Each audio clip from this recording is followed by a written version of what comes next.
2 दिन वो ढूंढते रहे हैं कि हमारा मिसाइल किधर चला गया। सब्सक्राइब करें और बेल दबाएं ताकि कोई खबर रह न जाए। किसी भी मुल्क की टेरिटरी जो है उसको अगर कोई भी इंस्ट्रूमेंट क्रॉस करता है और वो भी हमसाया मुल्क और वो भी दुश्मन मुल्क, तो फिर उसको क्या समझा जाएगा।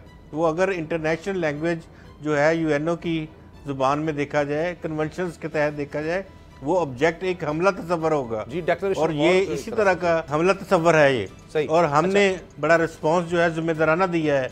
और इसके साथ मैं बताऊं, सुपरसोनिक के साथ अगर इसका स्टडी करें तो पता चलता है कि कौन कौन सी चीज़ें ये उठा के ले जा सकता है अपने हदफ तक। तो क्या खुदा न खासा ये 2 दिन वो ढूंढते रहे हैं कि हमारा मिसाइल किधर चला गया। उसने टेस्ट किया, फायर किया और उसके बाद ढूंढते रहे कि जो गुम गया हमारा मिसाइल। नहीं, ये ऐसा नहीं है। रडार के ऊपर फौरी तौर पे मॉनिटरिंग होती है, सही उसको बताया चेक किया जाता है। ये कोई किसी टेक्नीशियन ने उठा दिए, पूरे साइंसदानों की टीम होती है।